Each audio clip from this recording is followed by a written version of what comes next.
Hi, നമ്മൾ root റെക്കോർഡ്സിൻ്റെ great India എക്സ്പെഡിഷൻ്റെ second പാർട്ടിൻ്റെ ഇടയിൽ നമ്മളിപ്പോൾ ഒഡീഷയിലാണ്, ഞാനും ബിബിൻ ബ്രോയും. അപ്പോൾ നമ്മൾ ഓരോ വീഡിയോ ഇടുമ്പോഴും ഏകദേശം ഇപ്പോൾ 23-24 വീഡിയോ നമ്മൾ അപ്ലോഡ് ചെയ്തു. ഓരോ വീഡിയോ ഇടുമ്പോഴും അതിനകത്തൊക്കെ ഓരോ ക്വസ്റ്റ്യൻസ് ഒക്കെ ഉണ്ടാവും. സാധാരണ ഇതിൽ നമ്മൾ ആഴ്ചയിൽ 1-2 വീഡിയോ ഇട്ട സമയത്ത് മാക്സിമം കമൻസിനൊക്കെ റിപ്ലൈ ചെയ്യാൻ പറ്റിയിരുന്നു. ഇപ്പോൾ അത്ര ഈസി അല്ല, കാരണം സമയം കിട്ടാറില്ല. അതുകൊണ്ട് അതിനകത്ത് ക്വസ്റ്റ്യൻ ആയിട്ട് വരുന്ന കുറേ കാര്യങ്ങളുണ്ടാകും. അതിന് മറുപടി പറയാത്തുമ്പോൾ നമുക്ക് കുറച്ച് വിഷമമുണ്ട്. അതുകൊണ്ട് ഒരു Q&A ഇടാമെന്ന് വിചാരിച്ചിരുന്നു. ഈ ട്രിപ്പുമായി ബന്ധപ്പെട്ടുള്ള ചോദ്യങ്ങൾക്ക് നമുക്ക് ഉത്തരം പറയാൻ. അപ്പോൾ കുറേ പേര് കുറേ ചോദ്യങ്ങളൊക്കെ ചോദിച്ചു. നമുക്ക് അതിനുള്ള മറുപടികളിലേക്ക് കടക്കാം അല്ലേ? ഓക്കെ, എന്തൊക്കെയാണ് ചോദ്യങ്ങൾ ചോദിച്ചത്? ചോദ്യങ്ങൾ വളരെ രസകരമായ ചോദ്യങ്ങളാണ്. എല്ലാവരും ഒരുപാട് ആൾക്കാർ ആകാംക്ഷയോടെ ചോദിക്കാനിരിക്കുന്ന കുറേ ക്വസ്റ്റ്യനുകളുണ്ട്. കുറേ എണ്ണം നോർമലി ക്വസ്റ്റ്യൻസ് കിട്ടും. സാധാരണ വരുന്ന ക്വസ്റ്റ്യൻസ് നമ്മളിപ്പോൾ തൽക്കാലം ഒഴിവാക്കിയിരിക്കണം. ഈ യാത്രയുമായി കൂടുതൽ ബന്ധപ്പെട്ട ക്വസ്റ്റ്യൻസ് ആണ് നമ്മളിപ്പോൾ പറയാൻ പോകുന്നത്. കുറച്ച് സെലക്റ്റീവായ ക്വസ്റ്റ്യൻസ് നമ്മൾ അത്യാവശ്യം എടുത്തേക്കുന്നത്. കുറേ ആൾക്കാർ ചോദിച്ചിരിക്കുന്ന ക്വസ്റ്റ്യനുകളാണ് നമ്മളിപ്പോൾ എടുത്തിരിക്കുന്നത്. നമ്മളിവിടെ ഒഡീഷയിൽ ഏതോ ഒരു ഗ്രൗണ്ടാണ്, ഇവിടെ ഒരു മാവിൻ തോട്ടമൊക്കെ ഉണ്ട്, അവിടെ വന്നിരിക്കുകയാണ്. അപ്പോൾ ആദ്യത്തെ ക്വസ്റ്റ്യനിലേക്ക് നമുക്ക് എടുക്കാം. ഈ ട്രിപ്പിലെ ഇതുവരെ ഉള്ളതിലെ മികച്ച അനുഭവം ഏതൊക്കെയാണ്? ഏതാണ് എന്നാണ് ചോദിച്ചേക്കുന്നത്? ഏറ്റവും മികച്ച ഒരു അനുഭവം, യാത്രയിൽ മികച്ച അനുഭവം എന്ന് പറഞ്ഞു കഴിഞ്ഞാൽ ഏതെങ്കിലും ഒരു സ്ഥലത്തെത്തിയിട്ടുള്ള അനുഭവത്തിനേക്കാളും പറയാവുന്നത് ലൈഫിൽ ആദ്യമായിട്ടാണ് വണ്ടിയിൽ താമസിക്കുന്നത്. ഒരു വണ്ടിയിൽ താമസിക്കുന്നത് ജീവിതത്തിൽ ആദ്യമായിട്ടാണ്. മുമ്പ് ഇതൊക്കെ ആൾട്ടോയിലൊക്കെ ജസ്റ്റ് ഒരു ദിവസമൊക്കെ കിടന്നുറങ്ങിയിട്ടുണ്ടെന്നല്ലാതെ ഇങ്ങനെ ത്രൂ ആയിട്ട് ഒരു 10-20 ചില്ലാനും ദിവസം വണ്ടിയിൽ തന്നെ കിടന്നുറങ്ങിയിട്ട് വണ്ടിയിൽ നിന്ന് ഭക്ഷണം പാകം ചെയ്ത് കഴിച്ചിട്ട് ഇത് തന്നെയാണ് ബെസ്റ്റ് എക്സ്പീരിയൻസ്. ബെസ്റ്റ് എക്സ്പീരിയൻസ് ഇപ്പോൾ ചോദിക്കുമ്പോൾ ഇത് തന്നെയാണ് പറയാനുള്ളത്. അടുത്ത ചോദ്യം ചോദിച്ചേക്കുന്നത്, യാത്രയിൽ ഭയപ്പെടുന്ന സന്ദർഭങ്ങൾ ഉണ്ടായിട്ടുണ്ടോ? ഇതുവരെ ഇല്ലല്ലോ. ഇതുവരെ നമ്മൾ യാത്ര ചെയ്തിട്ട് ഭയപ്പെടേണ്ട ഒരു അവസ്ഥ നിലവിലുണ്ടായിട്ടില്ല. ഒന്നും ഉണ്ടായിട്ടില്ല. ഒരു തെലങ്കാനയിൽ സ്നേഹം മാത്രം, എല്ലാം സ്നേഹം മാത്രമാണ്. ഇവിടെ മാത്രം തെലങ്കാനയിൽ നമ്മളൊരു മലമോളിൽ കയറിപ്പോയില്ലേ, അത് ശരിക്കും അങ്ങനത്തെ കാര്യങ്ങൾ ചെയ്യേണ്ടെന്ന് തന്നെയാണ് എൻ്റെ അഭിപ്രായം. നമ്മളിങ്ങനെ ചുമ്മാ ഒരു സ്ഥലത്ത് നിർത്തിയിട്ട് നോക്കിയപ്പോൾ ഒരു വിജനമായ സ്ഥലം, അവിടെ ഒരു മലയുടെ മുകളിൽ നിന്ന് ശബ്ദം കേട്ടപ്പോൾ അങ്ങോട്ട് കയറിപ്പോയി. പിന്നെ അവിടുന്ന് നല്ലൊരു എക്സ്പീരിയൻസ് ആയിരുന്നു. പക്ഷേ പിന്നീടാണ് ഒരാൾ പറയുന്നത് ആ ഏരിയയൊക്കെ ഭയങ്കര വൈപ്പേഴ്സും മൂർഖനും പാമ്പുകളൊക്കെ ഉള്ള വലിയ പാമ്പൊക്കെ ഉള്ള ഏരിയ ആണെന്ന്. നമ്മളത് റിസ്ക് എടുക്കലായിരുന്നു. അത് പിന്നെ ആലോചിച്ചപ്പോൾ അതിനെക്കുറിച്ച് ചെറിയ പേടി തോന്നി. അതാ വൈകുന്നേരം ഇരുട്ടുന്ന സമയമായിരുന്നു. അല്ലാതെ വേറെ ഒന്നും ഉണ്ടായിട്ടില്ല. അടുത്തത്, ബിബിൻ കഞ്ഞിക്കുഴി അസ്രഫ് കൊട്ടപ്പള്ളിയേക്കാളും മടിയനാണോ വീഡിയോ ഇടുന്നതിൽ? മടിയനൊന്നുമല്ല. നമ്മുടെ യാത്രയിൽ ഇപ്പം എനിക്കിപ്പം അദ്ദേഹത്തിൻ്റെ ഒപ്പം യാത്ര ചെയ്യുമ്പോൾ എനിക്ക് വീഡിയോ എടുക്കാനായിട്ട് സാധിക്കില്ല. കാരണം എന്താണെന്ന് വെച്ച് കഴിഞ്ഞാൽ ഇപ്പം ഡ്രൈവിംഗ് ഉണ്ട്, അതോടൊപ്പം തന്നെ നമുക്ക് കുക്കിംഗ് ചെയ്യണം. ഒരാൾക്ക് ഒരു സമയത്ത് ഓരോ കാര്യങ്ങൾ ചെയ്യണം. ഡ്രൈവിംഗ് കുക്കിംഗ് എന്ന് പറയുമ്പോൾ ബിബിൻ ഡ്രൈവറോ കുക്കോ ഒന്നല്ല, അങ്ങനെയല്ല.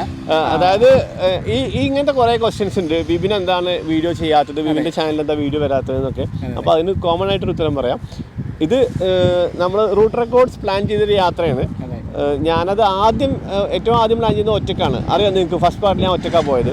പിന്നെ അതിനകത്ത് അന്ന് കുറേ പേര് പറഞ്ഞിരുന്നു ഒരാളെ കൂടി കൂട്ടിക്കൂടെ, സംസാരിച്ചൊക്കെ പോകാം, അതൊക്കെ. പിന്നെ പല കാരണങ്ങൾ കൊണ്ട് ഒരാളെ കൂടി കൂട്ടാമെന്ന് ആലോചിച്ചു. ശരിക്കും സത്യം പറഞ്ഞാൽ ആദ്യം റിയാസിനെ കൂടെ പോകാമെന്നായിരുന്നു പ്ലാന്. പിന്നെയാണ് ഒരുപാട് ലോങ് ഓടിക്കുകയൊക്കെ ചെയ്യില്ല, റിയാസ് ഡ്രൈവ് ചെയ്യില്ല. അങ്ങനെ വന്നപ്പോഴാണ് ഞാനിങ്ങനെ ആലോചിച്ചത്. എൻ്റെ മനസ്സിൽ തോന്നിയ കാര്യം ബിബിനോട് സംസാരിക്കുമ്പോൾ ഇങ്ങനെ പറഞ്ഞാണ് ഒരാളെയും കൂടി കൊണ്ടുപോയാൽ കൊള്ളാൻ തോന്നുന്നുണ്ട്. അപ്പോൾ ബിബിൻ ചോദിച്ചു, എന്നാൽ ഞാൻ വരാമെന്ന് പറഞ്ഞു. അങ്ങനെയാണ് ബിബിൻ ജോയിൻ ആവുന്നത്. ഒരു വീഡിയോ തന്നെ നമ്മൾ ഉണ്ടാക്കിയിട്ട് എഡിറ്റ് ചെയ്ത് ഷൂട്ട് ചെയ്ത് അപ്ലോഡ് ചെയ്യുന്ന കാര്യം നമുക്ക് അറിയുള്ളൂ. അതിനിടയ്ക്ക് രണ്ടാൾക്കും കൂടി ഓരോ വീഡിയോ ചെയ്യൽ പോസിബിൾ അല്ല. അതാണ് അതിനപ്പുറം തന്നെ ഇപ്പം ഞാൻ വീഡിയോ എടുത്താലും ഇപ്പോൾ എഡിറ്റിംഗ് എന്ന് പറയുന്ന സംഭവം ഞങ്ങൾ രണ്ടുപേരും ചിലപ്പോൾ മാറി ചെയ്യാറുണ്ട്. പിന്നെ ഡ്രൈവിങ്ങും മാറി ചെയ്യാറുണ്ട്. എല്ലാ ആൾക്കാരും ചോദിക്കുന്നതായിരുന്നു അഷഫൊക്കെ എന്തുകൊണ്ട് ഡ്രൈവ് ചെയ്യുന്നില്ല. നൈറ്റൊക്കെ മിക്കപ്പോഴും പുള്ളിയായിരിക്കും ചിലപ്പോൾ ഡ്രൈവ് ചെയ്യുന്നത്. ഇപ്പം ഡേ ടൈമിൽ ഇപ്പോൾ അത്യാവശ്യം നമുക്കറിയാം വഴിയോ അല്ലെങ്കിൽ എന്തെങ്കിലും കാര്യങ്ങളൊക്കെ പെട്ടെന്ന് നോക്കി കാണണമെങ്കിൽ എനിക്കിപ്പോൾ ഞാൻ ഭൂരിഭാഗം സമയം ഷൂട്ട് ചെയ്യാൻ വേണ്ടിയിട്ട് വിചാരിക്കുന്നത് കൊണ്ടാണ് ആ പകൽ സമയത്തൊക്കെ ബിബിൻ ഡ്രൈവ് ചെയ്യുന്നത്, വേറെ ഒന്നുമല്ല. നമ്മൾ പല ദിവസങ്ങൾ ഒരുപാട് ദൂരമൊന്നും ഞങ്ങൾ വണ്ടി ഓടിക്കുന്നില്ല. നിങ്ങൾ ഓർക്കുമ്പോൾ ഫുൾ ടൈം വണ്ടി ഓടിക്കായിരിക്കും. മാക്സിമം 100 ചിലപ്പം 150 കിലോമീറ്ററൊക്കെ പോകും. 25ഓളം ദിവസമായിട്ട് നമ്മൾ എത്തിയത് ഈ ഒഡീഷ ബോർഡറിൽ എത്തിയിട്ടുള്ളൂ. വളരെ നിസ്സാര കിലോമീറ്റർ ദിവസം ഓടുന്നുള്ളൂ. ഡ്രൈവിംഗിന് ഭയങ്കര ഒന്നുമില്ല, ഒട്ടും എഫേർട്ടില്ല. നമ്മളിങ്ങനെ നിർത്തി പോകുന്ന ഡ്രൈവിംഗ് ചെയ്യുന്നൊന്നും പോലും തോന്നില്ല. ഇപ്പം നമ്മൾ ഒരു ഉദാഹരണത്തിന് എറണാകുളത്ത് നിന്ന് തിരുവനന്തപുരം വരെ പോകുന്നു, അല്ലെങ്കിൽ എറണാകുളത്ത് നിന്ന് കാസർഗോഡ് പോകുന്നു, അങ്ങനെയൊക്കെ ചിലപ്പോൾ ചിന്തിക്കുമ്പോൾ രണ്ടുപേരും ഓടിക്കുന്നതിനകത്തിട്ടില്ല. ഇതിപ്പോൾ ഇങ്ങനെ ആസ്വദിച്ചു പോവുകയാണ്. അതുകൊണ്ട് ഡ്രൈവിംഗ് ഒരു ബുദ്ധിമുട്ടായിട്ട് എനിക്ക് തോന്നിയിട്ടില്ല. അപ്പോൾ ഇതൊക്കെ തന്നെയാണ് അതിൻ്റെ ഒരു ആൻസർ. അതെ. ഇനി അടുത്തത് ഒരുപാട് ആൾക്കാർ ചോദിക്കുന്നുണ്ട്, വണ്ടിയുടെ മെയിൻ ഗ്ലാസും ബമ്പറൊക്കെ എങ്ങനെയാണ് പൊട്ടി? എനിക്ക് എന്തായാലും ഒന്ന് അറിയണം. ഒരാൾ ചോദിച്ചു. ഒരു കാര്യം ആദ്യം പറയട്ടെ, ചോദ്യം ചോദിച്ച ആൾക്കാരുടെ പേര് പറയാത്തതിൻ്റെ കാരണം ഒരേ ചോദ്യം കുറേ പേര് ചോദിച്ചിട്ടുണ്ട്. അതുകൊണ്ട് നമ്മൾ റെലവൻ്റ് ആയിട്ടുള്ള ക്വസ്റ്റ്യൻസ് എടുത്ത് ആൻസർ പറയാനുള്ളൂ. അതുകൊണ്ടാണ് എല്ലാവരുടെയും പേര് പറയാൻ ബുദ്ധിമുട്ടുള്ളതുകൊണ്ടാണ് പറയാത്തത് കേട്ടോ. വണ്ടിയുടെ മെയിൻ ഗ്ലാസും ബമ്പറും എന്തോ പൊട്ടിയത് എങ്ങനെയാണെന്ന് ചോദിക്കുന്നു. നമ്മൾ വണ്ടി എടുത്തപ്പോൾ തന്നെ അങ്ങനെയാണത്. ബമ്പർ അങ്ങനെ തന്നെയാണ്, മെയിൻ ഗ്ലാസ് അങ്ങനെ തന്നെയാണ്. അത് മാറ്റാൻ നമുക്ക് സമയം കിട്ടിയില്ല. ബാക്കിയുള്ള എല്ലാ വർക്കൊക്കെ ആയപ്പോൾ തന്നെ ഒരുപാട് ലേറ്റായി. നമ്മൾ ഇറങ്ങാൻ പോലും വണ്ടിയുടെ മെയിൻ്റെനൻസ് കുറച്ച് വർക്ക് ഉണ്ടായിരുന്നു. നമ്മൾ പ്ലാൻ ചെയ്ത ദിവസങ്ങൾ കഴിഞ്ഞ് കുറേ ദിവസം കൂടെ കഴിഞ്ഞിട്ടാണ് നമ്മൾ ഇറങ്ങിയത്. പിന്നെ എല്ലാം കൂടെ മാറ്റി ചേഞ്ച് ചെയ്ത് പോയിച്ച ഭയങ്കര ബുദ്ധിമുട്ട്, പിന്നെ ലേറ്റ് ആവും. ഇപ്പം നിലവിൽ ഇത് പ്രത്യേകിച്ച് നമ്മളെ യാത്രേനെ ഒന്നും ബാധിക്കുന്നില്ലല്ലോ. അതുകൊണ്ട് പിന്നെ അങ്ങനെ ഇരിക്കട്ടെ, പിന്നെ മാറ്റാമെന്ന് തീരുമാനിച്ചു. അത്രേ ഉള്ളൂ. അടുത്തത്, പഴയ ടൈപ്പ് യാത്രകളിൽ നിന്ന് വാൻ ലൈഫിലേക്ക് മാറിയപ്പോഴുണ്ടായ ഗുണങ്ങളും ദോഷങ്ങളും എന്തൊക്കെയാണ്? ഇതുവരെ എന്തെങ്കിലും പ്രശ്നം വാൻ ലൈഫിൽ നിന്ന് ഉണ്ടായിട്ടുണ്ടോ? ഇതും കുറച്ചധികം ഈ ക്വസ്റ്റ്യൻസ് ഉണ്ട്. പഴയ ടൈപ്പ് യാത്രയിൽ നിന്ന് വാൻ ലൈഫിലേക്ക് മാറുമ്പോൾ രണ്ട് പ്രധാനപ്പെട്ട കാര്യം താമസവും ഭക്ഷണവും തന്നെയാണ്. മറ്റേത് ഇപ്പോൾ ഇന്നലെ വരെയും വലിയ കുഴപ്പമുണ്ടാവില്ല, ആന്ധ്രാപ്രദേശ് വരെ. ഇനി ഇവിടുന്ന് അങ്ങോട്ട് പോകുമ്പോഴൊക്കെ ഒഡീഷ, പിന്നെ കൊൽക്കത്ത കുഴപ്പമുണ്ടാവില്ല. നോർത്ത് ഈസ്റ്റിലേക്കൊക്കെ എത്തുമ്പോൾ നമ്മളെ ഭക്ഷണ കാര്യങ്ങളൊക്കെ ഭയങ്കര പ്രശ്നമായിരിക്കും. അപ്പോൾ നമുക്ക് ഏറ്റവും വലിയ ധൈര്യം നമ്മുടെ കയ്യിൽ ഇതെല്ലാം ഉണ്ടല്ലോ എന്നുള്ളതാണ്. ഭക്ഷണത്തിൻ്റെ കാര്യം നമ്മൾ എല്ലാ സമയത്തും വെച്ച് കഴിക്കണമെന്നില്ല, പക്ഷേ നമ്മുടെ കയ്യിൽ ഉണ്ടാകും ആ ഒരു സേഫ്റ്റി ഫീൽ ഉണ്ട്.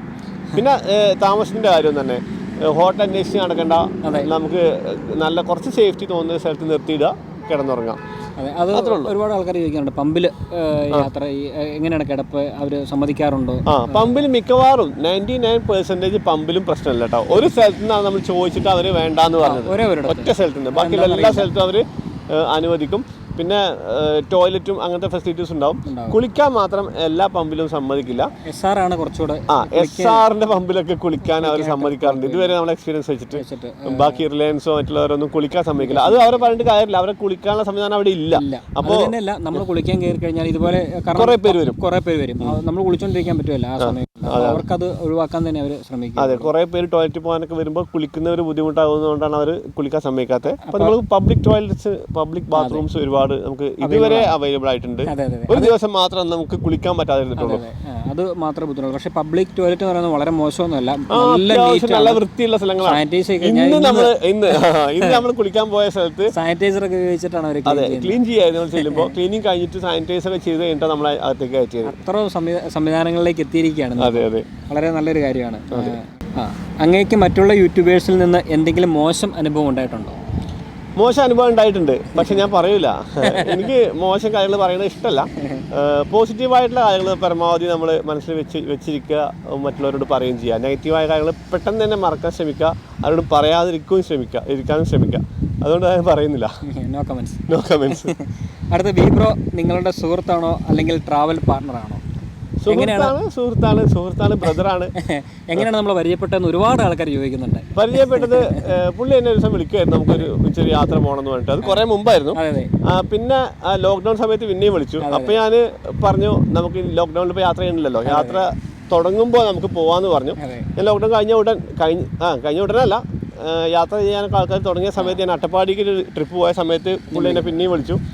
അപ്പോൾ അട്ടപ്പാടി ട്രിപ്പ് കഴിഞ്ഞ സമയത്ത് ഞങ്ങൾ ഒരുമിച്ച് ഇടുക്കിയിലൊന്ന് കറങ്ങി. അങ്ങനെ നമ്മൾ പരിചയപ്പെടുന്നത്. പിന്നെ ബാക്കിയൊക്കെ നിങ്ങൾ കണ്ടു. പിന്നെ ഇതോടെ ജോയിൻ ചെയ്ത് യാദൃശ്യമായിട്ട് വളരെ സന്തോഷമായി കേട്ടോ. അഷ്റഫിക്കായോട് ഇപ്പോൾ പറഞ്ഞില്ലേ മോശമാണ്. അഷ്റഫിക്കുമായിട്ടുള്ള യാത്ര ഒരുപാട് ആൾക്കാർ ചോദിച്ച പ്രശ്നമാണ്. എങ്ങനെയുണ്ട്, ആളെങ്ങനെയുണ്ട്? നിങ്ങളുടെ ഏറ്റവും ഞാൻ മനസ്സിലാക്കേണ്ട കാര്യം, ഞങ്ങളുടെ രണ്ടുപേരുടെ മൈൻഡ് ഏകദേശം ഒരുപോലെയാണ്. അങ്ങനെയുള്ള ആൾക്കാർക്ക് തമ്മിൽ ഇപ്പോഴും യാത്ര ചെയ്യാൻ കെമിസ്ട്രി വർക്കൗട്ടാണ്.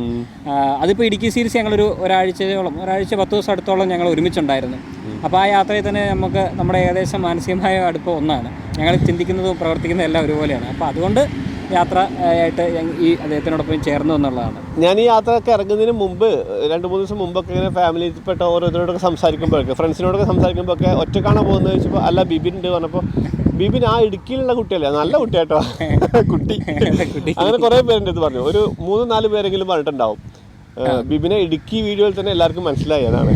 പിന്നെ കുറേ ഇപ്പോൾ കുട്ടിയുടെ കാര്യം പറഞ്ഞപ്പോഴത്തെ എല്ലാ ആൾക്കാരും ചോദിക്കുന്നുണ്ട് ബിബിൻ്റെ വീട്ടിൽ ആരൊക്കെയുണ്ട്, ബിബിൻ്റെ ഫാമിലിയെ പറ്റി ചോദിക്കുന്നുണ്ട്. അച്ഛനുണ്ട്, അമ്മയുണ്ട്, എൻ്റെ വൈഫുണ്ട്, അനിയനുണ്ട്, അനിയൻ്റെ വൈഫുണ്ട്, ഒരു കൊച്ചുണ്ട്, അനിയന്, എനിക്ക് കുട്ടിയായിട്ടില്ല. അപ്പോൾ ഇത്ര അടങ്ങുന്നതാണ് നമ്മുടെ ഒരു ഫാമിലി എന്ന് പറയുന്നത്. അതാണ് ഫാമിലിയെ കുറിച്ച് പറയാനുള്ളത്. എന്നോട് പിന്നെ ചോദിച്ചിട്ടുള്ളത് ഫാമിലി മിസ് ചെയ്യുന്നില്ലേ, ചോദിക്കാനുണ്ടോ? ഭയങ്കരമായിട്ട് മിസ് ചെയ്യുന്നുണ്ട്. യാത്രകൾ ചെയ്യുമ്പോൾ എന്തായാലും കുറച്ച് ദിവസത്തെ നമ്മളെല്ലാവരും ഫാമിലി മിസ് ചെയ്യും. അതിപ്പം പിന്നെ ഫോണിലുള്ള കോൺടാക്ട്സും കാര്യങ്ങളൊക്കെ നമുക്ക് ചെയ്യാൻ പറ്റുള്ളൂ. അപ്പോൾ അതൊക്കെ തന്നെയാണ് ഫാമിലി സ്വന്തമായ കാര്യങ്ങൾ. നിങ്ങൾ ഒരുമിച്ച് യാത്ര ചെയ്യുമ്പോൾ എന്തെങ്കിലും പ്രശ്നം ഉണ്ടാകാറുണ്ടോ? വാക്കുതർക്കം, തമ്മിലടി? ഒരാൾ കൗതുകത്തോട് ചോദിച്ചൊരു കാര്യമാണ്, അദ്ദേഹം ദേഷ്യത്തോടൊന്നും ചോദിച്ചല്ല, കൗതുകത്തോടെ ചോദിച്ചാൽ അതുകൊണ്ട് പ്രത്യേകം എഴുതി വെച്ചിട്ടുണ്ട്. ഒരു മനുഷ്യൻ്റെ സ്വഭാവം ശരിക്കും അറിയുന്നത് യാത്രയിലാണല്ലോ എന്നുള്ളത്. ശരിയാട്ടോ, ഒരു മനുഷ്യനുമായിട്ട് കുറേ കാലം അടുത്ത് ഇടപെടി കഴിയുമ്പോഴാണ് നമുക്ക് അദ്ദേഹത്തിൻ്റെ ഒരു യഥാർത്ഥ ഒരു സ്വഭാവം മനസ്സിലാക്കാൻ സാധിക്കുള്ളൂ. സത്യം, ഇതുവരെ അടിയൊന്നും ഉണ്ടായിട്ടില്ല. ഞങ്ങളൊരു കുറച്ച് പിന്നതായാലും കരുതിയിട്ടുണ്ട്, ഇനി അടി ഉണ്ടാവുകയാണെങ്കിൽ തേച്ചൊന്നും മിനുക്കാൻ വേണ്ടി. ഒന്നിന് അതിനുള്ള സമയമൊന്നുമില്ല, സമയമില്ല. അതിനോട് നാട് കാണുമോ അതോ അടി കൂടുമോ? അത് കൊള്ളാം, നല്ല ക്വസ്റ്റ്യനായിരുന്നു. രാവിലെ പ്രാഥമിക കാര്യങ്ങൾ നിർവഹിക്കുന്നതിൽ ഒത്തിരി ബുദ്ധിമുട്ടുണ്ടാകാറുണ്ട്. അത് മുമ്പേ ചോദിച്ച ക്വസ്റ്റ്യനാണ്. അത് ഒരു ചെറിയ ബുദ്ധിമുട്ട് തന്നെയാണ്. പക്ഷെ ഇതുവരെ നമുക്കത് എന്താ പറയുക, അതിനുള്ള അവസരം കിട്ടാതിരുന്നിട്ടില്ല അല്ലേ? അപ്പോൾ അതിന്റെ കൂട്ടത്തിൽ ഒരു ക്വസ്റ്റ്യൻ കൂടി നമുക്ക് ആഡ് ചെയ്യാം. ഒരു ക്വസ്റ്റ്യൻ അല്ലേ, വണ്ടിയിൽ ഇനി എന്തെങ്കിലും കൂടി ഉണ്ടായിരുന്നെങ്കിൽ എന്ന് ആഗ്രഹിച്ച ഒരു കാര്യം എന്താണെന്ന്. അത് ഉറപ്പായിട്ടും ബാത്റൂം, ടോയ്ലറ്റ് തന്നെയാണ് കേട്ടോ. നമ്മൾ ഇത്രയും ചെറിയ വണ്ടി ആയതുകൊണ്ട് നമ്മളത് ഉൾപ്പെടുത്താതിരുന്നതാണ്. ഉള്ളിൽ തന്നെ കടന്ന്, ഞാൻ ആദ്യം പറഞ്ഞിരുന്നു ഓവർലാൻഡിങ് മുകളിൽ കടക്കാനുള്ള സംവിധാനം ഉണ്ടാക്കുകയാണെങ്കിൽ ഉള്ളിൽ ഞാൻ എങ്ങനെയെങ്കിലും ഡിസൈൻ ചെയ്തിട്ട് ഒരു ടോയ്ലറ്റ് സംവിധാനം ഉണ്ടാക്കിയിരുന്നു. ഇത് നമ്മൾ ഉള്ളിൽ തന്നെ കിടക്കായതുകൊണ്ട് അത് ഒരിക്കലും പോസിബിൾ അല്ലാത്തതുകൊണ്ടാണ് ചെയ്യാതിരുന്നത്. അപ്പോൾ ചെറിയ തരത്തിൽ ബുദ്ധിമുട്ടാണ്. പക്ഷേ പബ്ലിക് ടോയ്ലറ്റ്സ് ഇപ്പോൾ ഒരുവിധം ഇതുവരെ കിട്ടിയ സ്ഥലത്തൊക്കെ വന്ന സ്ഥലത്തെല്ലാം അത് കുഴപ്പമില്ലായിരുന്നു. നോർത്ത് ഈസ്റ്റിൽ ചിലപ്പോൾ നമ്മൾ ബുദ്ധിമുട്ടാൻ ചാൻസ് ഉണ്ട്. അത് നമ്മൾ ബുദ്ധിമുട്ടുമ്പോൾ അപ്പം പറയാം. എന്തായാലും ഞാൻ പറഞ്ഞില്ല, പമ്പുള്ളോടത്തോളം കാലം നമുക്ക് വേറെ. പക്ഷേ അവിടുത്തെ പമ്പുകളും ശോകമാണെന്നാണ് എക്സ്പീരിയൻസ്. എന്തായാലും നോക്കാം, അത് നമുക്ക് ബാക്കി എന്തെങ്കിലും ഉണ്ടെങ്കിൽ നമുക്ക്. പിന്നെ ഒരു കാര്യമുണ്ട്, കോംപ്രമൈസ് ചെയ്യാനോ അഡ്ജസ്റ്റ് ചെയ്യാനോ പറ്റാത്തവർക്ക് പറഞ്ഞ പണിയല്ല യാത്ര. ഭയങ്കര ബുദ്ധിമുട്ടാണ്. രാവിലെ ഇപ്പം ഇന്ന സ്ഥലത്ത് നിന്ന് നമ്മൾ ഫുഡ് കഴിക്കുള്ളൂ. ഞാൻ കുറച്ച് കോംപ്രമൈസ് അല്ല, കാരണം ഫുഡൊക്കെ കഴിക്കുന്ന നേരത്തെ നമ്മൾ കുറച്ച് നീറ്റ്നെസ്സും കാര്യങ്ങളൊക്കെ നമ്മൾ നോക്കാറുണ്ട്. നീറ്റ്നെസ് നമ്മൾ നോക്കും, പക്ഷെ ചില ആൾക്കാർക്ക് ഇന്നതിലേ കഴിക്കാൻ പറ്റുള്ളൂ, ഇന്ന സൗകര്യം ഉണ്ടെങ്കിൽ ഉറങ്ങാൻ പറ്റുള്ളൂ. അതൊക്കെ അങ്ങനെയൊക്കെ ആണെങ്കിൽ വീട്ടിലിരിക്കാം, അത്രേ പറ്റുള്ളൂ. വരുന്ന സാഹചര്യങ്ങൾ വെച്ച് നോക്കി ഇത്രയും അനുഭവം വെച്ചിട്ട് പറയുകയാണ്. അതെന്തായാലും അങ്ങനെ വരും. ഒരു ചോദ്യം, ബീംബ്രോ ജീവിതത്തിൽ ഒരു സൈലന്റ് മനുഷ്യനാണോ അതോ ക്യാമറയുടെ മുൻപിൽ മാത്രമാണോ? എന്തായാലും രണ്ടുപേരുടെ നിഷ്കളത ഭയങ്കര അട്രാക്റ്റീവാണ്. All the best. അതായത് സൈലന്റ് മനുഷ്യനാണോ എന്ന് ചോദിച്ചു കഴിഞ്ഞാൽ നമ്മളിപ്പോൾ ക്യാമറയുടെ മുന്നിൽ സൈലന്റ് ഒന്നല്ല ബിബിൻ, സൈലന്റ് ആണെന്ന് എങ്ങനെ തോന്നിയത്? ഈ ഭയങ്കര എന്റെ സംസാരം കേൾക്കുമ്പോൾ തന്നെ അറിയാം, എല്ലാ ആൾക്കാരും പറയുന്നത് സ്പീഡ് കൂടുതലാണ് സംസാരത്തിൽ. ബിബിന്റെ വീഡിയോയിലെ കമന്റ് ആണ് സംസാരം സ്പീഡ് കൂടുതലാണ്. സൈലന്റ് ഒന്നല്ല, സൈലന്റ് ആണെന്ന് എങ്ങനെ തോന്നിയത്? അതാണ് എനിക്ക് മനസ്സിലായത്. എന്തായാലും നമ്മൾ ഫുൾ ആക്റ്റീവ് ആണ്. സൈലന്റ് അല്ല, ലൈഫിലും സൈലന്റ് അല്ല, എവിടെയും സൈലന്റ് അല്ല. അതെ, എനിക്കിപ്പോഴും തമാശകൾ ഇഷ്ടമാണ്. എന്തെങ്കിലുമൊക്കെ ഞങ്ങൾ ഫുൾ ടൈം പറഞ്ഞുകൊണ്ടിരിക്കുന്ന ആളാണ്. തമാശകൾ ഇങ്ങനെ പറഞ്ഞു പോയിക്കൊണ്ടേയിരിക്കും. അത് കുറേയൊക്കെയാണ് നമ്മൾ വീഡിയോയ്ക്ക് മുന്നേ വരുന്നുള്ളൂ. നമ്മളെപ്പോഴും ക്യാമറ ഓൺ ആക്കി പിടിക്കുന്നില്ല.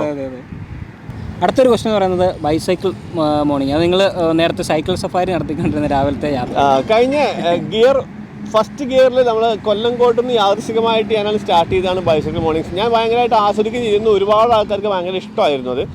ആ സൈക്കിള് കുറച്ച് നല്ല കംഫർട്ടാണ്, അതിൻ്റെ രൂപം കൊണ്ടും അതിൻ്റെ ഷേപ്പ് കൊണ്ടൊക്കെ നമുക്ക് ക്യാരി ചെയ്യാനൊക്കെ സുഖം. പക്ഷേ ഓടിക്കാൻ കുറച്ച് ബുദ്ധിമുട്ടാണ്, അത്ര ഈസിയല്ല. അതുകൊണ്ട് ഞാൻ ആ സൈക്കിള് കൊണ്ടുവന്നിട്ടില്ല. പിന്നെ ഞാൻ ആലോചിച്ചിരുന്നു വേറൊരു സൈക്കിള് വെച്ചാലോ എന്നൊക്കെ. അപ്പോൾ ഈ വണ്ടിയിൽ എന്താ പറയുക, ഈ ഞാൻ പറഞ്ഞല്ലോ അവസാനത്തെ ആ തിരക്കും ഒരു എടിപിടി എന്നുള്ള പരിപാടിയൊക്കെ ആയിരുന്നു. ആ സമയത്ത് പ്ലാൻ ചെയ്യാൻ സമയം കിട്ടിയില്ല. എന്തായാലും എനിക്ക് ഭയങ്കര ഇഷ്ടമുള്ള പരിപാടിയാണ് രാവിലെ സൈക്കിളിൽ കറങ്ങുന്നത്. മിക്കവാറും സ്ഥലത്ത് നായ്ക്കൾ ഓടിക്കാറൊക്കെ ഉണ്ട് എങ്കിൽ പോലും. പക്ഷേ ഇത് നമ്മളിപ്പോൾ എന്തായാലും ഈ ഒരു സ്ട്രെച്ചിൽ സെക്കൻഡ് ഗിയറോടെ നമ്മുടെ ഇന്ത്യ അവസാനിക്കില്ല. നമ്മൾ കുറച്ച് കഴിയുമ്പോൾ നമുക്ക് ബോറടിക്കുക അല്ലെങ്കിൽ വേറെ എന്തെങ്കിലും ഒരു അത്യാവശ്യം വരികയും ചെയ്യുമ്പോൾ നമ്മൾ നിർത്തും.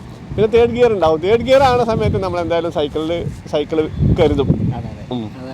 പിന്നെ കുറേ ആൾക്കാർ ചോദിക്കുന്ന ഇഷ്ടമാണ്, നമ്മൾ ഈ ഒരു യാത്രയിൽ ഈ സെക്കൻഡ് ഗിയർ എന്ന് പറയുന്നത് നിങ്ങൾ എവിടം വരെയാണ് ഉദ്ദേശിച്ചത്? അതിൻ്റെ ഉത്തരം ഇപ്പം നേരത്തെ പറഞ്ഞത് തന്നെയാണ്. പ്ലാൻ അതിന് ഒരു ചോദ്യം കൂടി ആഡ് ചെയ്യുക അതിൻ്റെ കൂടെ, എന്താ പ്ലാൻ ചെയ്യാതെ യാത്ര ചെയ്യണമെന്നുള്ളതാണ്. എൻ്റെ എക്സ്പീരിയൻസ് വെച്ചിട്ട് പ്ലാൻ ചെയ്ത പോലെ സംഭവിക്കാറില്ല. പിന്നെ അതുമല്ല, എനിക്ക് എന്താ പറയുക, യാദൃശ്ചികമായി സംഭവിക്കുന്ന കാര്യങ്ങളിൽ ഭയങ്കര ഇഷ്ടമാണ്. ഇപ്പോൾ ഇന്നലെ തന്നെ നമ്മൾ അപ്രതീക്ഷിതമായിട്ട് നല്ല നമുക്കൊരു ആസ്വദിക്കാൻ പറ്റിയ ഒരു കാഴ്ച ഉണ്ടായിരുന്നു. അതിൻ്റെ വീഡിയോ വരുമ്പോൾ നിങ്ങൾ കണ്ടാൽ മതി, അത് കാണാം. നമ്മളിങ്ങനെ പോകുമ്പോൾ ഒരു റോഡിലേക്ക് തിരിയണം തോന്നി ആ റോഡിലേക്ക് തിരിയാണ് നമ്മൾ. അപ്പോൾ അതിനകത്ത് നമ്മളെ കുറേ സംഭവങ്ങൾ നമ്മളെ വെയിറ്റ് ചെയ്തിട്ടുണ്ടാവും. നമുക്ക് അതൊക്കെ അനുഭവിക്കാനും കാണാനൊക്കെ പറ്റും. കറക്റ്റ് ഇന്ന ദിവസം ഇന്ന സ്ഥലത്ത് എത്തുന്നു, അവിടെ ഇന്നതൊക്കെ കാണുന്നു, ഇന്ന ഭക്ഷണം കഴിക്കുന്നു, ഇന്ന സ്ഥലത്ത് കടന്നിറങ്ങുന്നു. അങ്ങനെ പോകുമ്പോൾ ഒരു രസം തോന്നുന്നില്ല. ഒരു പക്ഷേ യൂട്യൂബ് ചാനലിനും നമ്മുടെ കംഫർട്ടിനൊക്കെ നല്ലത് പ്ലാൻ ചെയ്ത യാത്ര ആയിരിക്കാം. പക്ഷേ പേഴ്സണലി ആ യാത്ര ഇഷ്ടമല്ലാത്തതുകൊണ്ടാണ് പിന്നെ ഇത് എവിടെ വരെ പോകുന്നുണ്ടല്ലോ കാര്യം. അതും ഈ പറഞ്ഞ പോലെ തന്നെയാണ്, അതും പ്ലാൻ ചെയ്തിട്ടില്ല. ഇപ്പോൾ ഞാൻ എന്താ പറയുക, നമ്മൾ ഈ നാഗാലാൻഡ് വരെ പോകണമെന്ന് തീരുമാനിച്ചു വിചാരിച്ചോ, അല്ലെങ്കിൽ അരുണാചൽ വരെ പോകണമെന്ന് തീരുമാനിച്ചു വിചാരിച്ചോ, ഉറപ്പിച്ചു. അതിനിടയ്ക്ക് നമുക്ക് പെട്ടെന്ന് വീട്ടിൽ പോകേണ്ട ആവശ്യം വന്ന് നമ്മൾ തിരിക്കുമല്ലോ. അപ്പോൾ ആ പ്ലാൻ വർക്ക് ആവുന്നില്ല. അപ്പം നിലവിൽ അവിടം വരെ പോയാലോ എന്ന് ആഗ്രഹമുണ്ട്. പക്ഷെ അതിൻ്റെ ചിലപ്പോൾ നമുക്ക് വേറെ എന്തെങ്കിലും കാര്യം, അല്ലെങ്കിൽ ബോറടിക്കുക, ഞങ്ങൾക്ക് ബോറടിക്കുക അല്ലെങ്കിൽ നിങ്ങൾക്ക് ബോറടിക്കുക ചെയ്താലും മതി. നമ്മൾ ഇത് അവസാനിപ്പിച്ചിട്ട് പിന്നെ കുറച്ച് കഴിഞ്ഞിട്ട് തേർഡ് ഗിയർ ആരംഭിക്കും. പിന്നെ ചില ആൾക്കാർ ചോദിക്കുന്നുണ്ട്, നിങ്ങൾ എന്തുകൊണ്ട് ടൂറിസ്റ്റ് പ്ലേസുകൾ എപ്പോഴും ഒഴിവാക്കുന്നു എന്ന് പറയുന്നു. അത് ഒരു വലിയൊരു ഇഷ്ടമാണ്. അതും ഈ പറഞ്ഞ പോലെ പേഴ്സണൽ ഇഷ്ടത്തിൻ്റെ പുറത്ത് തന്നെ കേട്ടോ. ഈ ടൂറിസ്റ്റ് സ്പോട്ടുകൾക്കും നഗരങ്ങൾക്കൊക്കെ പൊതുവെ എല്ലായിടത്തും ഒരേ സ്വഭാവമാണ്. വലിയ വ്യത്യാസങ്ങളൊന്നും ഉണ്ടാവില്ല. അവിടുത്തെ ലൈഫൊക്കെ ഏകദേശം ഒരേപോലെയാണ് ഉണ്ടാവുക. നമുക്ക് നമ്മൾ മുമ്പ് കണ്ടിട്ടില്ലാത്തതും പരിചയിച്ചിട്ടില്ലാത്തതും ജീവിത രീതികൾ കാണാനാണ് ഏറ്റവും ഇഷ്ടം, അനുഭവിക്കാനും അറിയാനൊക്കെയാണ് ഇഷ്ടം. നമ്മൾ ഇവിടുന്ന് കണ്ടില്ലേ, രാജമന്ത്രിന്ന് കണ്ട പൂത്തരേക്കലോ അതൊരു ഭയങ്കര എക്സ്പീരിയൻസ് ആയിരുന്നില്ലേ. അത് ജോൺസൺ സാറിൻ്റെ മോൻ പെട്ടെന്ന് പറഞ്ഞപ്പോൾ കിട്ടിയതാണ്. ഞാൻ അവിടെ അന്വേഷിച്ചു എന്തെങ്കിലും സ്പെഷ്യൽ ഫുഡ് അവിടെ ഉണ്ടോയെന്ന്. അപ്പോൾ അവർ പറഞ്ഞപ്പോൾ കിട്ടിയതാണ്. അതൊക്കെ ശരിക്കും ഭയങ്കരമായിട്ടാണ് നമ്മൾ ആസ്വദിച്ചില്ലേ, ആളുകൾ ആസ്വദിച്ചു. നല്ല വ്യൂ വന്നു ആ വീഡിയോ. നമുക്ക് ചിന്തിക്കാൻ പറ്റാത്തൊരു കാര്യമാണ്. അതെ അതെ ആ ഒരു സംഭവം അവരുണ്ടാക്കുന്നത്. അതെ. അപ്പോൾ അങ്ങനെയുള്ള ജീവിതത്തിലെ വ്യത്യസ്തതകളായിട്ടുള്ള ജീവിതങ്ങൾ കാണുക, കൾച്ചർ കാണുക, ഫുഡ് കാണുക, അതൊക്കെയാണ് ഇഷ്ടം. അതുകൊണ്ട് ടൂറിസ്റ്റ് സ്പോട്ടുകളിൽ വലിയ താല്പര്യമില്ല.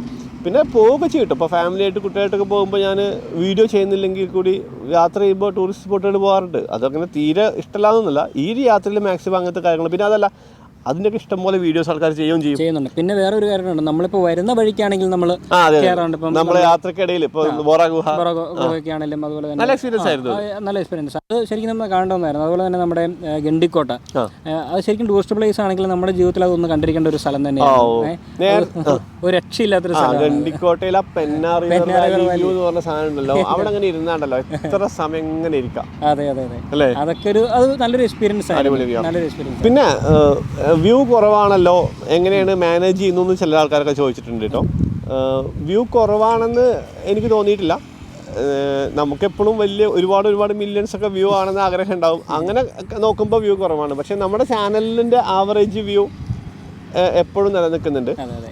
പിന്നെ എന്താ പറയുക, എങ്ങനെ മാനേജ് ചെയ്യുന്നു വെച്ചാൽ ഫിനാൻഷ്യലിയാണ് ഉദ്ദേശിച്ചെങ്കിൽ ഒന്ന് നമുക്കൊരു സ്പോൺസർ ഉണ്ട്. പിന്നെ ഒന്ന് ഞാൻ ഇപ്പോൾ 100K ഒക്കെ ആവറേജ് വ്യൂ വരുവാണെങ്കിൽ, ഞാൻ നേരത്തെ വീഡിയോ ഇട്ടിരുന്നത് ആഴ്ചയിൽ 1-2 വീഡിയോ അല്ലെങ്കിൽ 3 വീഡിയോ മാക്സിമം ആയിരുന്നു. ഇപ്പോൾ നമ്മൾ ഡെയിലി വീഡിയോ ഇടുന്നുണ്ട്. അപ്പോൾ നമുക്ക് അതിൻ്റെ ഒരു ഇൻകം കിട്ടുമല്ലോ. അതുകൊണ്ട് മാനേജ് ചെയ്യാൻ വലിയ ബുദ്ധിമുട്ടൊന്നുമില്ല. ഭയങ്കരമായിട്ട് നമ്മൾ വലിയ ഏണിംഗ് ഒന്നും ഇല്ലാന്നുള്ളൂ, പക്ഷേ നമുക്ക് മാനേജ് ചെയ്യാൻ പറ്റും. കുറേ പേര് ചോദിച്ചൊരു കാര്യം, ഡ്രോൺ യൂസ് ചെയ്തുകൂടെ എന്നുള്ളത് കേട്ടോ. ഈ പറയുന്നവരെല്ലാം പറയുന്നത് അനുവദിക്കപ്പെട്ട സ്ഥലങ്ങളിൽ ഉപയോഗിച്ചുകൂടെ എന്നാണ്. അനുവദിക്കപ്പെട്ട സ്ഥലം ഇന്ത്യയിലില്ല. ശരിക്കും ഡ്രോണിന് അതിപ്പോൾ പറഞ്ഞപ്പോൾ ഞാൻ ഈ വെഡിങ് ഫീൽഡ് വർക്ക് ചെയ്തുകൊണ്ട് പറയാണ്, ഇപ്പം ഡ്രോൺ ഉപയോഗിക്കണമെങ്കിൽ ശരിക്കും നമുക്ക് ഡ്രോണിന് ലൈസൻസ് എടുക്കണം നിർബന്ധമായിട്ടും. നമ്മൾ കുറേ പറഞ്ഞു, ലൈസൻസ് വേണം, രജിസ്ട്രേഷൻ വേണം, ഓരോ പറത്തലിനും പെർമിഷൻ വേണം. വേറൊരു ചോദ്യം, ആരാണ് ബെസ്റ്റ് കുക്ക് എന്നാണ്. ബെസ്റ്റ് കുക്ക് എന്ന് ചോദിക്കേണ്ട ആവശ്യമില്ല, ബിബിൻ മാത്രമാണ് കുക്ക്. ഞാൻ എന്തെങ്കിലുമൊക്കെ കാണിച്ചു കൂട്ടാണ്, കുക്ക് ചെയ്യാൻ അറിയില്ല. ഞാൻ ഭീകര കുക്കൊന്നുമല്ല, ഞാനിങ്ങനെ ഓരോ കാര്യങ്ങളൊക്കെ അവിടെ നിന്നൊക്കെ. എന്നാലും ബിബിൻ ഉണ്ടാക്കുന്നതെല്ലാം നല്ല ടേസ്റ്റ് ഉണ്ട്. എസ്പെഷ്യലി ചിക്കൻ കറി അടിപൊളിയാണ്. ഞാൻ ഈ നൂഡിൽസ് മാത്രമേ ഉണ്ടാക്കൂ. അതൊരു മോശം കാര്യമാണ് കേട്ടോ, ഇതുവരെ കുക്ക് ചെയ്യാൻ പഠിക്കാത്തത്. എനിക്ക് വ്യക്തമായിട്ട് അറിയാം. എന്ന് വെച്ചാൽ ഹോസ്റ്റലിലെ ജീവിതങ്ങളൊക്കെ കുറെ കാലങ്ങളുണ്ടായിരുന്നു. അതുകൊണ്ട് കുറച്ച് കാര്യങ്ങളൊക്കെ അറിയാം. അറിവൊക്കെ വെച്ചിട്ടാണ് ഇതൊക്കെ ചെയ്യുന്നത്. പഠിച്ചിട്ടൊന്നും അല്ല, കണ്ടുള്ള ചെയ്തുള്ള എക്സ്പീരിയൻസ് കുറച്ചൊക്കെ ഉള്ളതുകൊണ്ടാണ് ഇപ്പം ഈ വീഡിയോയിൽ അത് ഉപകാരപ്രദമാവുകയും ചെയ്തത്. ഡെയിലി യാത്രക്ക് എത്ര എക്സ്പെൻസ് ഉണ്ട്, എത്ര ഫ്യൂൽ അടിക്കുന്നൊക്കെയാണ് പിന്നുള്ള ചോദ്യങ്ങളൊക്കെ. അതൊന്നും പറയാൻ പറ്റില്ല, കാൽക്കുലേറ്റ് ചെയ്തില്ല ശരിക്കും. അല്ല, എങ്ങനെ പറയാൻ പറ്റും നമുക്ക് ഒരു ദിവസം എക്സ്പെൻസ് എത്രയാണുള്ളത്? ഫ്യൂവലിൻ്റെ എക്സ്പെൻസിനാണ് മെയിനായിട്ടുള്ളത്. പിന്നെ ഫുഡ് നമ്മൾ ഒരു നേരം മിക്കവാറും കുക്ക് ചെയ്യുന്നുണ്ട്, ഒരു നേരം മിക്കവാറും പുറത്തുനിന്ന് കഴിക്കുന്നുണ്ട്. ഫുഡ് പക്ഷേ മിക്കവാറും 2 നേരമായി കുറഞ്ഞിട്ടുണ്ട്. ഉച്ചയ്ക്ക് മിക്കവാറും നടക്കാറില്ല, എന്തെങ്കിലുമൊക്കെ ബിസ്ക്കറ്റോ ഒക്കെ നടക്കാറുള്ളൂ.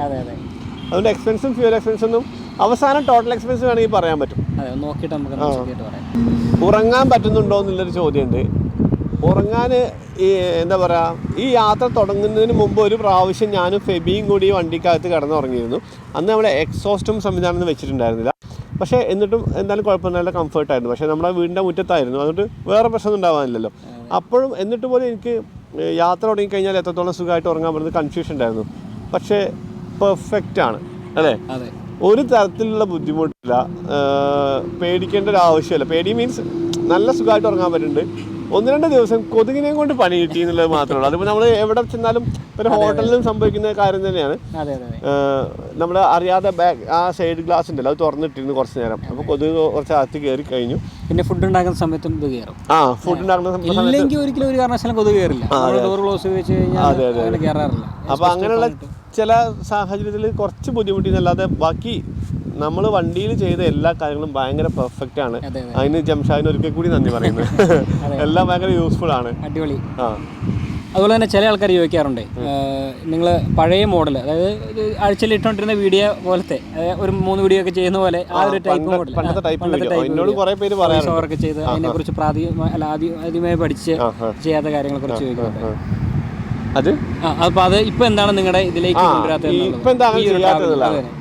ഓക്കെ. അത് എൻ്റെ അടുത്തും ഫോൺ ചെയ്തിട്ടും മെസ്സേജിലും ഒക്കെ ഇമെയിലടക്കം കുറേ പേര് പറയുന്നൊരു കാര്യമാണ്, പഴയ ടൈപ്പ് വീഡിയോ എന്താ ഇപ്പം ചെയ്യാത്തതെന്നുള്ള കാര്യം. ഞാനത് കുറേ സ്ഥലത്ത് പറഞ്ഞതുമാണ്.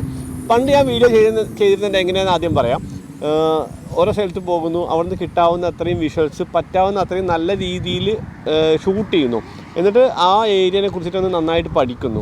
എന്നിട്ട് തിരിച്ച് വീട്ടിൽ വന്നതിന് ശേഷം വീണ്ടും ഇൻ്റർനെറ്റിൽ ഇരുന്നിട്ട് അതിനെക്കുറിച്ച് നന്നായി വായിച്ച് മനസ്സിലാക്കി ആ പറയാവുന്നതിൻ്റെ മാക്സിമം ഡീറ്റെയിൽസ് ഒക്കെ എടുത്തിട്ട് ഒരു സ്ക്രിപ്റ്റ് തയ്യാറാക്കുന്നു. എന്നിട്ട് ഈ വീഡിയോ എഡിറ്റ് ചെയ്ത് പോകുന്നതിൻ്റെ കൂടെ അതിന് ആപ്റ്റാവുന്ന ഏറ്റവും നല്ല മ്യൂസിക് ചിലപ്പോൾ 1-2 ദിവസം എടുത്തിട്ടാണ് നമ്മൾ ആ മ്യൂസിക് സെർച്ച് ചെയ്തെടുക്കുന്നത്. പിന്നെ വോയിസ് ഓവർ കൊടുത്തിട്ട് ഇരുന്ന് എഡിറ്റ് ചെയ്യുന്നു. ഒരു വീഡിയോൻ്റെ എഫേർട്ട് എന്ന് പറയുന്നത് 3-4 ദിവസമാണ് പരമാവധി. ഞാനൊന്ന് റിലാക്സ് ചെയ്ത് കഴിഞ്ഞാൽ ഒരാഴ്ചയിൽ ഒരു വീഡിയോ ഇടാൻ പറ്റുള്ളൂ. ഞാനൊന്ന് ബുദ്ധിമുട്ടി ഉറക്കം വെച്ച് ചെയ്ത് കഴിഞ്ഞാൽ ആഴ്ചയിൽ 2 വീഡിയോ ഇടാൻ പറ്റും. ഒന്നതാണ്. ആ സമയത്തും കുറേ സുഹൃത്തുക്കൾ പറയും ഡെയിലി വീഡിയോ വേണമെന്ന്. അപ്പോൾ ഡെയിലി വീഡിയോ ഇടണോ അല്ലെങ്കിൽ അങ്ങനെ വീഡിയോ ചെയ്യണോ എന്നുള്ളൊരു കൺഫ്യൂഷന് ഞാൻ കുറേ നിന്നു. പിന്നെ നമ്മളൊരു കൺഫ്യൂഷൻ വരുമ്പോൾ ഒന്ന് തിരഞ്ഞെടുക്കേണ്ട ആവശ്യം വരുമ്പോൾ നമുക്ക് ഏതുകൊണ്ടാണ് ഗുണം എന്നുണ്ടാവുമല്ലോ. തീർച്ചയായിട്ടും ഞാനിത് പ്രൊഫഷനായി സ്വീകരിച്ച സ്ഥിതിക്ക് ഇതിന് എനിക്ക് ഇൻകം വരണമെങ്കിൽ ഡെയിലി വീഡിയോ ഇട്ടേ പറ്റുള്ളൂ. അപ്പോൾ ഞാൻ ഒരുപാട് മാനസിക സംഘർഷം അനുഭവിച്ചിട്ടാണ് എൻ്റെ സ്റ്റൈല് സ്വിച്ച് ചെയ്തത്. എങ്കിൽ പോലും നമ്മൾ വെറുതെ എന്തെങ്കിലും കാണിക്കാൻ ഉദ്ദേശിക്കുന്നില്ല. ഇപ്പോൾ ഡെയിലി വീഡിയോ ഇടുമ്പോഴും കുറച്ചൊക്കെ അതിനകത്ത് എന്തെങ്കിലും ഒരു കണ്ടൻറ്റ് ഉണ്ടാവാൻ വേണ്ടിയിട്ട് ട്രൈ ചെയ്യാറുണ്ട്. അതെ, മാക്സിമം വീഡിയോ ഡെയിലി ഇട്ടാൽ മാത്രം തന്നെ ചാനലും വളരുള്ളൂ. അല്ലെങ്കിൽ നിങ്ങൾ ആലോചിച്ച് നോക്കണം, 2 വർഷമായിട്ട് നമ്മളിപ്പോഴും 4 ലക്ഷത്തിൻ്റെ താഴെ സബ്സ്ക്രൈബേഴ്സായിട്ട് നിൽക്കുന്നുണ്ട്. നിങ്ങൾ ഇത്രയും ഇഷ്ടപ്പെടുന്ന വീഡിയോസ് ആയിട്ട് പോലും അതാ പറഞ്ഞത്, അത് വീഡിയോൻ്റെ എണ്ണം കുറവുകൊണ്ട് തന്നെയാണെന്നാണ് ഞാൻ മനസ്സിലാക്കിയത്. അതുകൊണ്ട് വീഡിയോ കുറച്ച് കൂട്ടാൻ വേണ്ടിയിട്ടാണ് സ്റ്റൈലൊന്ന് ജസ്റ്റ് കുറച്ച് മാറ്റിയത്. പിന്നെ അതുതന്നെയല്ല, ഡെയിലി വീഡിയോസ് നമുക്ക് ഒരിക്കലും അതൊരിക്കലും പോസിബിൾ അല്ല. വോയിസ് ഓവറൊക്കെ കൊടുത്തിട്ട് ഇപ്പോഴും പറയാനുള്ള ആൾക്കാർ പഴയ സ്റ്റൈലിൽ ചെയ്തുകൂടെ, ഇങ്ങനെ ഈ യാത്രയിൽ ചെയ്തുകൂടെ. ഈ യാത്രയിലൊക്കെ പഴയ സ്റ്റൈലിൽ ചെയ്യാൻ നിന്ന് കഴിഞ്ഞാൽ ഇപ്പോൾ ഇന്ന് 24-ാമത്തെ 23-ാമത്തെ എപ്പിസോഡാണ് ഉള്ളത്. ഈ സമയത്ത് ഒരു 4-ാമത്തെ 5-ാമത്തെ എപ്പിസോഡേ ഉണ്ടാവുള്ളൂ പഴയ സ്റ്റൈലാണ് ചെയ്തിരുന്നെങ്കിൽ. പിന്നെ ചില ആൾക്കാർ ചോദിക്കാറുണ്ട്, നമ്മളെ മാസ്കും സാനിറ്റൈസറൊന്നും ഉപയോഗിക്കുന്നത് കാണുന്നില്ല, അത് ഉപയോഗിക്കാറുണ്ടോ? അതിനെക്കുറിച്ച് പറയാൻ. ഓക്കെ. അതിന് വേറൊരു 2-3 സ്ഥലത്ത് വേറെ സംഭവം കൂടി കണ്ടു. ഞാൻ ആ കഴുത്തിലിടുന്ന മാസ്കില്ലേ, അതിനെ കുറിച്ചിട്ട് അത് ഭയങ്കര ഇറിറ്റേഷൻ ഉണ്ടാക്കുന്നുണ്ടെന്നുള്ള കാര്യം. രണ്ടും ഒരുമിച്ച് പറയാം. മാസ്കും സാനിറ്റൈസറും നമ്മൾ യൂസ് ചെയ്യുന്നുണ്ട്. ഷൂട്ട് ചെയ്യുന്ന സമയത്ത് മാക്സിമം അത് മാറ്റി വെക്കുന്നതാണ്. അതുകൊണ്ട് സംസാരിക്കാൻ ചെറിയ ബുദ്ധിമുട്ട്. പിന്നെ സാനിറ്റൈസർ നിങ്ങൾ കറക്റ്റായിട്ട് 2-3 ഇപ്പോൾ കഴിഞ്ഞു. പുറത്ത് എവിടെ ഇറങ്ങിക്കഴിഞ്ഞാൽ നിങ്ങൾക്ക് അറിയാം, നമ്മൾ ഒരുപാട് ആളുകളുമായിട്ട് ഭയങ്കരമായിട്ട് ഇടപഴകുന്നുണ്ട്. വേറെ മാർഗ്ഗമില്ല നമ്മളിങ്ങനെ യാത്ര ചെയ്യുമ്പോൾ. അപ്പോൾ ഉടൻ ആളുകളുമായിട്ട് ബന്ധപ്പെട്ട് തിരിച്ചു വന്നു കഴിഞ്ഞാൽ ഉടൻ നമ്മൾ ഫുൾ സാനിറ്റൈസ് ചെയ്തതിന് ശേഷമാണ് വണ്ടിയിലേക്ക് കയറുന്നത്. ഫസ്റ്റ് അതാ ചെയ്യുന്നത്. അത് വളരെ നന്നായിട്ട് ശ്രദ്ധിക്കുന്നുണ്ട്. എത്ര ശ്രദ്ധിച്ചാലും ചിലപ്പോൾ അപകടം ഉണ്ടായേക്കാം, പക്ഷെ പരമാവധി ശ്രദ്ധിക്കുന്നുണ്ട്. പറ്റുന്ന രീതിയിൽ നമ്മളത് നല്ല രീതിയിൽ ചെയ്യുന്നുണ്ട്. വേറൊരു ഒരു കൗതുകത്തോടെ ഒരു ചോദ്യം ചോദിച്ചേക്കാം, മസാജിന് ശേഷം നിങ്ങൾക്ക് ഇപ്പം എങ്ങനെയുണ്ടെന്ന്? മസാജിന് ശേഷം പ്രത്യേകിച്ച് പ്രശ്നമൊന്നുമില്ല, പക്ഷേ അത് ചെയ്യരുത് ഒരിക്കലും എൻ്റെ അഭിപ്രായം. അങ്ങനെയല്ല കേട്ടോ, അത് ശാസ്ത്രീയമായിട്ട് ചെയ്യുന്നുണ്ടെങ്കിൽ അവരെ ഞാൻ കുറ്റം പറയല്ല. എനിക്ക് തോന്നിയത് അയാൾ ചെയ്തത് ശാസ്ത്രീയമായിട്ടല്ല എന്നാണ്. അത് അപകടമായിരിക്കും എന്നാണ് എനിക്ക് തോന്നിയത്. അതിൻ്റെ ആ ഒരു അവസ്ഥ അനുഭവിച്ചപ്പോൾ. ഒന്നാമത് അയാൾക്ക് ഹിന്ദിയോ ഇംഗ്ലീഷോ ഒരു അക്ഷരം അറിയില്ല. ഇപ്പൊ എന്റെ താടി കൊളായി എന്നൊക്കെ പറഞ്ഞിട്ട് ഞാൻ എന്നെ വിചാരിച്ചു, ഞാൻ അങ്ങനെയൊന്നല്ല ഉദ്ദേശിക്കുന്നത്. ആംഗ്യ ഭാഷയിൽ നമ്മൾ ഇതൊക്കെ എങ്ങനെ പറഞ്ഞു കൊടുക്കും? അപ്പോൾ അബദ്ധം പറ്റിയതാണ്. പക്ഷെ വേറെ ഒന്നുണ്ട്, ആ ഒരു ഏരിയയിൽ ആ ഒരു എണ്ണ കുറച്ച് വൃത്തിയിലൊരു ബാർബർ ഷോപ്പ് കണ്ടുള്ളൂ. അത് തന്നെ ഞങ്ങൾ 1.25 കിലോമീറ്റർ നടന്നു പോയിട്ടാണ് അങ്ങോട്ട് എത്തിയത്. അപ്പോൾ പുള്ളിക്ക് വേറൊരു ഭാഷ അറിയില്ല, തെലുഗു അല്ലാത്ത. അപ്പോൾ സത്യം പറഞ്ഞു കഴിഞ്ഞാൽ ആ മസാജിങ് ഒരു അബദ്ധം പറ്റിയതായിരുന്നു. വേറെ കുഴപ്പമൊന്നും ഇതുവരെ ഇല്ല, പ്രശ്നങ്ങളൊന്നും നിലവിൽ വന്നിട്ടില്ല. പിന്നെ ചില ആൾക്കാർ ചോദിക്കാറുണ്ട് ഗൂഗിൾ ട്രാൻസ്ലേറ്റ് എന്തുകൊണ്ട് ഉപയോഗിക്കുന്നു. എനിക്കറിയില്ല എത്രത്തോളം പേര് യൂസ് ചെയ്തിട്ടാണ് പറയണമെന്നുള്ള കാര്യം. ഇപ്പം ഞാൻ കഴിഞ്ഞ ദിവസം ആലോചിക്കാതെ, ഇപ്പം അന്ന് പട്ടി അടിക്കാൻ വേണ്ടി ഓടി വന്നില്ലേ, അപ്പോൾ നമ്മൾ പെട്ടെന്ന് അമ്മച്ചിയോട് ചോദിക്കുക ഗൂഗിൾ ട്രാൻസ്ലേറ്റ് പട്ടിയോടെ നിൽക്കുക, ഞാനൊന്ന് എടുത്തോട്ടെ ഗൂഗിൾ ട്രാൻസ്ലേറ്റ് പട്ടി അടിക്കാൻ പറ്റുന്നത് വിളിക്കുമെന്ന് ചോദിക്കാം. അതൊരിക്കലും നമുക്ക് പെട്ടെന്നുള്ള സഡൻ ആക്ഷൻ ഒന്നും നടക്കാൻ സാധ്യതയില്ല. നമ്മൾ ഉപയോഗിച്ച് നോക്കിയിട്ടല്ല കേട്ടോ പറയുന്നത്. ഇനി ഉപയോഗിക്കുന്നവർക്ക് അത് ഭയങ്കര കംഫർട്ട് ആണെങ്കിൽ ക്ഷമിക്കണം, ഞങ്ങളിത് യൂസ് ചെയ്ത് നോക്കിയിട്ടില്ല. പിന്നെ ഒന്നാമത്തെ കാര്യം, ഈ ആന്ധ്ര വിട്ട് കഴിഞ്ഞാൽ പിന്നെ ഒരു വിധം എല്ലാവർക്കും ഹിന്ദി അറിയാമെന്നുള്ളത് കൊണ്ടാണ് നമ്മൾ പിന്നെ അതിന് ആന്ധ്രയിൽ മാത്രം നമ്മൾ ആകെ പെട്ടുപോയതുള്ളൂ. അവിടെ ശരിക്കും ബാക്കി എല്ലായിടത്തും അത്യാവശ്യം ആൾക്കാർ ഹിന്ദി അല്ലെങ്കിൽ ഇംഗ്ലീഷ് അറിയാം. നമ്മൾ വന്ന വഴിക്ക് വേറെ പ്രശ്നമൊന്നുമില്ല. ഇനിയിപ്പോൾ അങ്ങോട്ട് പോയി കഴിഞ്ഞാൽ ആന്ധ്ര വിട്ട് ഒറീസ തൊട്ട് ഹിന്ദി അറിയാം. അതുകൊണ്ട് പിന്നെ ഭാഷയുടെ കാര്യത്തിൽ വലിയ പ്രശ്നമായതുകൊണ്ട് പ്രശ്നമില്ല. നമ്മൾ പറഞ്ഞു ആന്ധ്രയിൽ നമുക്ക് തെലുങ്ക് ഒട്ടും പറഞ്ഞു വയ്ക്കാൻ പറ്റില്ല, തെലുങ്ക് കുറച്ച് പാടായിപ്പോയി, അത് മാത്രമേ ഉള്ളൂ. പിന്നെ ഒരു കാര്യം എന്ന് പറയുന്നത്, എനിക്ക് തോന്നുന്നത് ഗൂഗിൾ ട്രാൻസ്ലേറ്റ് ഉപയോഗിക്കണമെങ്കിൽ എന്തായാലും നെറ്റ്വർക്ക് വേണമെന്ന് എനിക്ക് തോന്നുന്നത്. എൻ്റെ അറിവാണ്, എനിക്കറിയില്ല. അതില്ല. ഞങ്ങൾ ആന്ധ്രയിലേക്ക് വന്നതിന് ശേഷം മിക്ക സ്ഥലങ്ങളിൽ നെറ്റ്വർക്ക് ഇല്ല. ഞങ്ങൾ വീഡിയോ പോലും അപ്ലോഡ് ചെയ്യാൻ വേണ്ടി എത്ര കിലോമീറ്റർ ഓടി വന്നിട്ട് വീഡിയോ അപ്ലോഡ് ചെയ്തിട്ടുണ്ടെന്ന് അറിയാം, കാരണം വീഡിയോ മുടങ്ങാതിരിക്കാൻ വേണ്ടി. അപ്പോൾ ഒരുപാട് ക്വസ്റ്റ്യൻസ് ചോദിച്ചിരുന്നു. ക്വസ്റ്റ്യൻസ് ചോദിച്ച എല്ലാവർക്കും ഒരുപാട് നന്ദി. അപ്പോൾ ഇനി ഒരുപാട് ക്വസ്റ്റ്യൻസ് ഉണ്ട്, നമുക്ക് എല്ലാം കൂടി ഇരുന്ന് കഴിഞ്ഞാൽ ചിലപ്പോൾ 2 ദിവസം കുറച്ച് റെലവെന്റ് ആയിട്ടുള്ള കാര്യങ്ങൾ മാത്രം എടുത്തിട്ട് നമ്മൾ അതിന് ഉത്തരം പറഞ്ഞതാണ്. അപ്പോൾ വേറെ എന്താണ് പ്രത്യേകിച്ച് ഒന്നും പറയാനില്ല. നമുക്ക് ഇതുപോലെ യാത്രകൾ തുടരുന്ന സമയത്ത് എന്തെങ്കിലും സാഹചര്യങ്ങൾ വന്നു കഴിഞ്ഞാൽ നിങ്ങൾക്കുള്ള അഭിപ്രായങ്ങൾ ഇനിയും കമന്റ് ചെയ്യാം. നമുക്ക് അതനുസരിച്ച് ഒരുപാട് ക്വസ്റ്റ്യൻ വരും, നമ്മളത് പുറത്തിറങ്ങിക്കൊണ്ട് തന്നെ നല്ലൊരു റിവ്യൂ തന്നെ നമ്മൾ കൊണ്ടുവരുന്നതായിരിക്കും. അതെ. അപ്പോൾ വേറെ അധികം ഒന്നും പറയാനില്ല. നമുക്ക് ഇനി ഇന്നൊരു 150 കിലോമീറ്റർ ദൂരം എങ്കിലും ഓടാനുണ്ട്. നമ്മുടെ വണ്ടി റെഡിയാണ്. ഒരു വാഹനത്തെ കുറിച്ച് ഇപ്പൊ പറഞ്ഞപ്പോൾ ഓർത്തോട്ടോ, ഒരേ ആൾക്കാർ ചോദിച്ചു വാഹനം ഇതുവരെ എന്തെങ്കിലും പണി തന്നോ? ഇല്ല, ഒരു തരത്തിലും ബുദ്ധിമുട്ട്. വലിയ സന്തോഷമാണ്, കാരണം നമുക്ക് പറ്റിയ എൻ്റെ ഒരു ലൈഫിൽ ഞാൻ ഇപ്പോൾ വേറെ വണ്ടി ആപ്റ്റായിട്ട് നമുക്ക് എടുക്കാൻ ചിന്തിച്ചാൽ പോലും ഈ വണ്ടിയുടെ ഒപ്പം കടപിടിക്കാനായിട്ട് ഈ ഒരു മോഡൽ വാനിൽ എനിക്ക് തോന്നുന്നു ഈ വാലിയുടെ അത്ര കംഫർട്ടായ ഒരു വണ്ടി ചിലപ്പോൾ കാണില്ല. ഇപ്പോൾ ഇന്നോവ ആണെങ്കിൽ പോലും നമുക്ക് സൈസ് വെച്ച് നോക്കിയാൽ പോലും നമുക്ക് അതിനേക്കാളും ഇത്രയും വരില്ല. കാരണം അതുപോലെയാണ് സജ്ജീകരണങ്ങൾ, അത് കറക്റ്റ് സ്കെച്ച് ചെയ്തിട്ട് ആ സാധനം സെറ്റ് ചെയ്തേക്കുന്നത്. അതുകൊണ്ട് എല്ലാത്തിനും നല്ല ഉപകാരം. വണ്ടിയെ കൊണ്ടാണെങ്കിലും വണ്ടിയുടെ എഞ്ചിൻ, ഇപ്പോൾ വലിയ കുറേ ആൾക്കാരോട് ചോദിച്ചു വണ്ടിക്ക് വലിയ പവർ ഉണ്ടോ, ഇത് ഇത്രയും ലോഡൊക്കെ വലിച്ചിട്ടുണ്ടോ, 1500 cc ഒക്കെ ഉള്ള എഞ്ചിനാണ്. പക്ഷേ ഒരു പ്രശ്നമില്ല കേട്ടോ, നല്ല കംഫർട്ടാണ്. പിന്നെ നമുക്ക് ഒരുപാട് കയറ്റം വലിച്ച് പോകേണ്ട സ്ഥലങ്ങൾ വന്നിട്ട് പോലും ഒരു മടുപ്പുണ്ടായിട്ടില്ല. എത്ര ലോഡ് വെച്ച് ഈ സാധനം കയറി പോകുന്നുണ്ട്. ഓഫ് റോഡ് ആണെങ്കിൽ പോലും ഒരു ഓടിച്ചു നോക്കി, നിലവിൽ ഒരു കുഴപ്പം വണ്ടിക്കില്ല. അത് തന്നെ വലിയൊരു അത് തന്നെ. അപ്പോൾ ഇത്രയൊക്കെ ഉള്ളു പറയാൻ. വേറെ ഇനി അടുത്ത നമ്മുടെ യാത്രാനുഭവങ്ങളുടെ വിശേഷങ്ങളായിട്ട് അടുത്ത വീഡിയോകളിലൊക്കെ വീണ്ടും കാണാം. ബൈ.